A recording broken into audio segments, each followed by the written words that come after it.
क्या आप जानते हैं कि जहांगीर ने इंग्लिश खान की उपाधि किस अंग्रेज को दी थी? या फिर वो कौन सा यूरोपीय देश था जो भारत में सबसे पहले आया और सबसे अंत में गया? मुझे लगता है इस सवाल में ही पूरा इतिहास छुपा है। अगर नहीं जानते तो पूरा वीडियो अंत तक देखिए। बिल्कुल। ज्ञान सारथी पर आपका स्वागत है। आज हम आधुनिक भारतीय इतिहास की शुरुआत कर रहे हैं, यूरोपीय कंपनियों का भारत आगमन। हाँ, और मैं बता दूं कि ये बीपीएससी, एसएससी, रेलवे या किसी भी कॉम्पिटिटिव एग्जाम के लिए एक प्रॉपर मास्टर क्लास है। एकदम सही। और देखिए, आज हम केवल कहानियां नहीं पढ़ेंगे, बल्कि उन डेट्स, नेम्स और फैक्ट्स का सीधा विश्लेषण करेंगे जो सीधे आपकी परीक्षा के प्रश्न पत्रों में छपते हैं। तो चलिए शुरू करते हैं। सबसे पहला सवाल जो मेरे दिमाग में आता है वो ये कि आखिर इन यूरोपीय लोगों को समुद्र के रास्ते भारत आने की इतनी जरूरत ही क्यों पड़ी? पहले क्या था कि इटली के व्यापारियों का पूरे यूरोप में व्यापार पर एकाधिकार था। मतलब उनकी पूरी मोनोपोली थी। हाँ, बिल्कुल मोनोपोली थी। और लाल सागर का जो मार्ग था वो अत्यधिक कोहरे और चट्टानों के कारण बहुत ही कठिन था। अच्छा, इसलिए ना अधिकांश व्यापार फारस की खाड़ी से ही होता था। तो फिर अचानक से ऐसा क्या हुआ कि उन्हें नया समुद्री रास्ता खोजना पड़ा? सबसे बड़ा टर्निंग पॉइंट आया 1453 ईस्वी में। तब तुर्कों ने यानी ऑटोमन साम्राज्य ने कुस्तुनतुनिया पर कब्जा कर लिया, जिसे आज हम इस्तांबुल कहते हैं। ओहो, तो मतलब पुराने मार्गों पर पूरी तरह रोक लग गई। एकदम।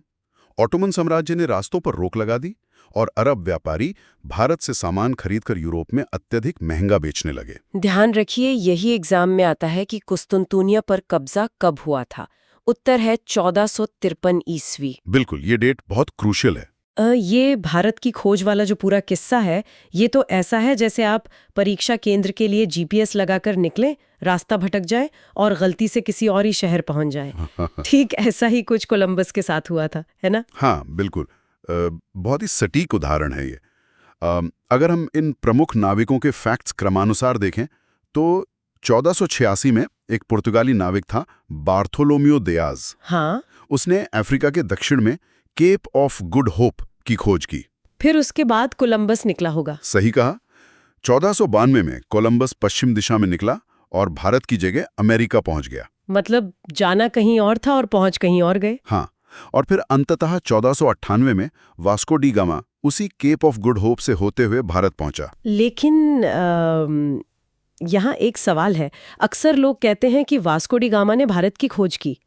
क्या भारत कहीं खो गया था? नहीं, ये तो बहुत बड़ा कंफ्यूजन है। वास्को डी गामा ने भारत की नहीं बल्कि यूरोप से भारत तक पहुंचने के समुद्री मार्ग की खोज की थी। अच्छा, तो उसने बस सी रूट खोजा था। बिल्कुल, क्योंकि जमीनी रास्ते तो पहले से ही मौजूद थे। ये बहुत जरूरी पॉइंट है। अच्छा, अब उस हिस्से पर आते हैं जहां छात्रों से सबसे ज्यादा गलतियां होती हैं, स्थापना और आगमन का क्रम। हाँ, ये सबसे बड़ा एग्जाम ट्रैप है। कंपनियों की स्थापना वर्ष यानी फॉर्मेशन और आगमन वर्ष यानी अराइवल के बीच का अंतर। तो पहले आप स्थापना का क्रम बता दीजिए। देखिए, स्थापना के क्रम में सबसे पहले हैं पुर्तगाली। 1498 में उनकी कंपनी बनी एस्तादो द इंडिया। ठीक है। फिर दूसरे नंबर पर अंग्रेज 1600 में, ब्रिटिश ईस्ट इंडिया कंपनी। तीसरे पर डच 1602 में, वीओसी। फिर डेनिश 1616 में, फ्रांसीसी 1664 में और सबसे अंत में स्वीडिश 1731 में। मतलब अंग्रेजों की कंपनी डचों से पहले बन गई थी। बिल्कुल। लेकिन जब हम आगमन का क्रम देखते हैं ना तो वो बदल जाता है। वो कैसे? आगमन में पुर्तगाली तो सबसे पहले 1498 में आए, लेकिन दूसरे नंबर पर डच आए 1605 में और अंग्रेज खिसक कर तीसरे नंबर पर चले गए 1608 में। अच्छा, मतलब डच कंपनी की स्थापना अंग्रेजों के बाद हुई थी, लेकिन वे भारत में अंग्रेजों से पहले आ गए थे। एकदम सही। यही सबसे ज्यादा कंफ्यूज करता है एग्जाम में। फिर उनके बाद डेनिश 1616 में आए, फ्रांसीसी 1667 में और फिर स्वीडिश। यहाँ से क्वेश्चन बनना कॉमन है।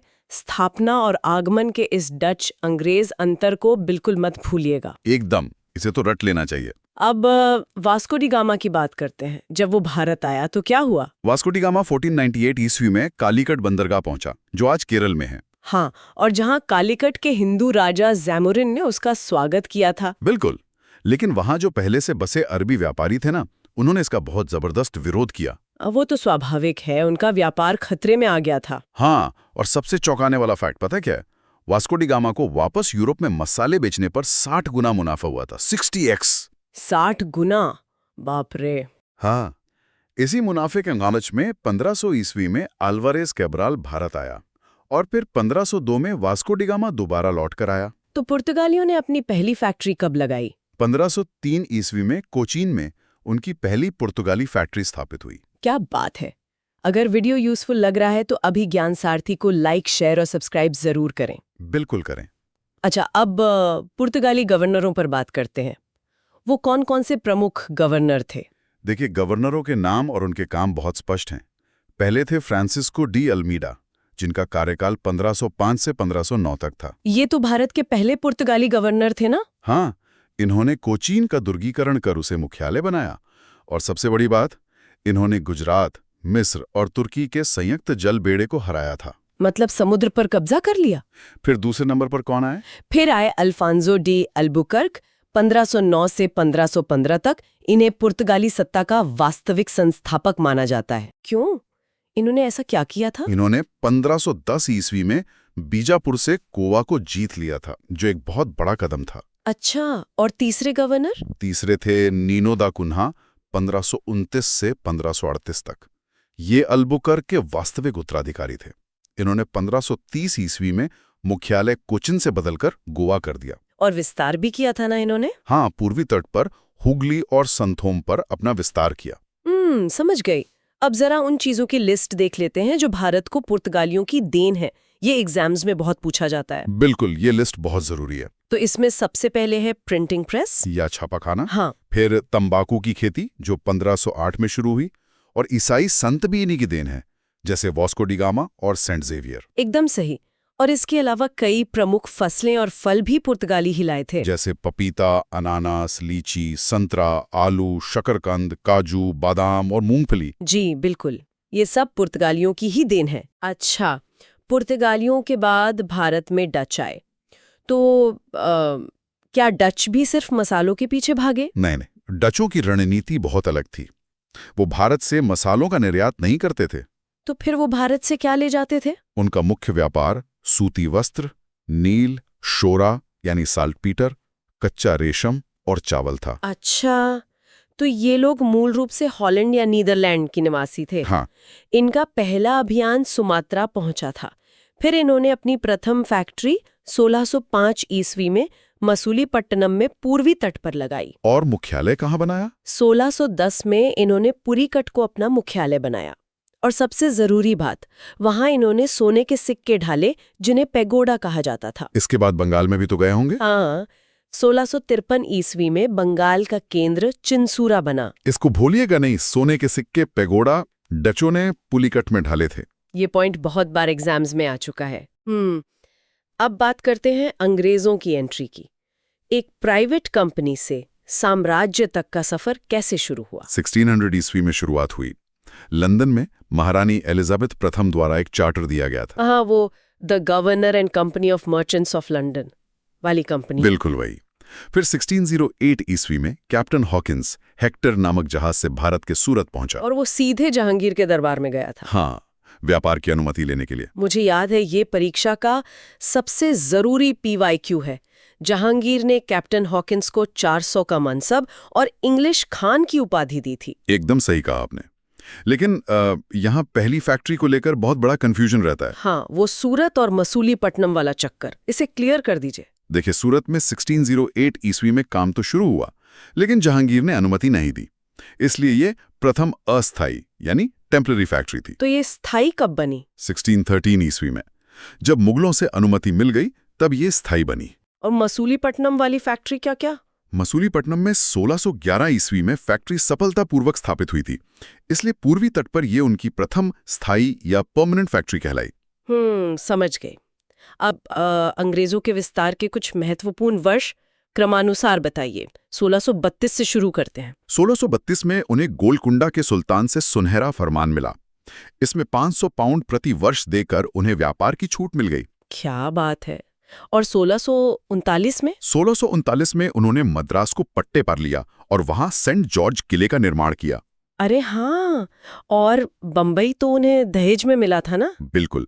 1661 में पुर्तगाली राजकुमारी से विवाह पर ब्रिटिश सम्राट चार्ल्स द्वितीय को बंबई दहेज में मिला। और फिर 1668 में उन्होंने इसे कंपनी को दे दिया। हाँ, 1668 में चार्ल्स द्वितीय ने वही बंबई महज 10 पाउंड प्रति वर्ष के मामूली किराए पर ईस्ट इंडिया कंपनी को सौंप दिया। बाप रे, 10 पाउंड में? फिर बंगाल में भी तो उन्होंने जमीन खरीदी थी। हाँ, 1698 में उन्होंने 3 गांव सुतानुती, कालकाता और गोविंदपुर की जमींदारी खरीदी। और वहीं जॉब चारनॉक द्वारा कलकत्ता की स्थापना हुई थी। एकदम सही। और 1700 में वहीं फोर्ट विलियम बना। लेकिन सबसे बड़ा गेम चेंजर तो 1717 का फरमान था। बिल्कुल। मुगल सम्राट फारुखसियर की एक बहुत गंभीर बीमारी का इलाज कंपनी के डॉक्टर ने कर दिया था। इससे खुश होकर सम्राट ने व्यापारिक करों में भारी छूट प्राप्त करा दी। इसे कंपनी का मैग्ना कार्टा भी कहते हैं। क्या बात है। अब आखिरी दावेदारों की बात कर लेते हैं, डेनिश और फ्रांसीसी। हाँ, डेनिश 1616 ईस्वी में आए थे। ये डेनमार्क के निवासी थे। भारत में इनका मुख्य केंद्र बंगाल का श्रीरामपुर था। और फ्रांसीसी? फ्रांसीसी 1664 में आए।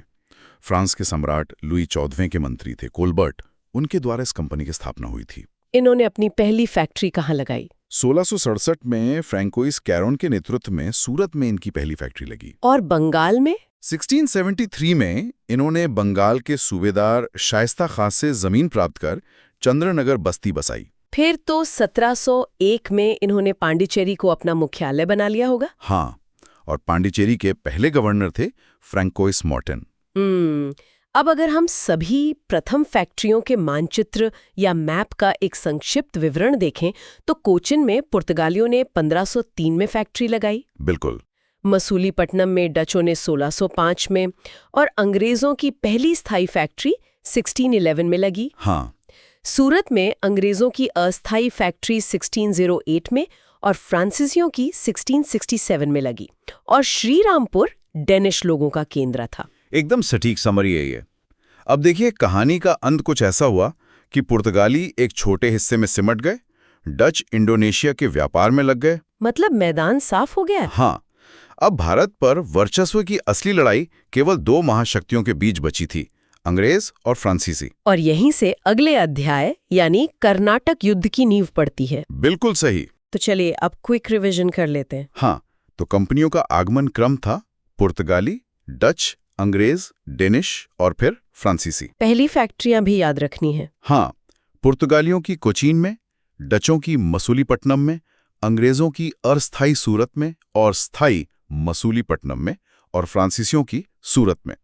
हॉकिंस 1608 में आया, अल्बुकर्क ने 1510 में गोवा जीता और 1717 का फारुखसियर का फरमान। बहुत बढ़िया। अब आप सबके लिए स्क्रीन पर एक MCQ है। सबसे पहले कौन यूरोपीय भारत आए और सबसे अंत में कौन गए? A डच, B अंग्रेज, C फ्रांसीसी, D पुर्तगाली।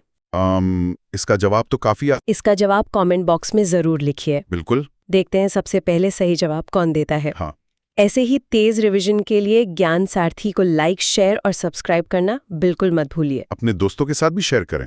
इस पूरी क्लास की PDF और स्टडी मटेरियल डाउनलोड करने के लिए हमारे टेलीग्राम चैनल से जुड़े, जिसका लिंक कमेंट बॉक्स में दिया गया है। एकदम। आप हमें इंस्टाग्राम और फेसबुक पर भी @ज्ञानसारथी सर्च करके फॉलो कर सकते हैं। जी।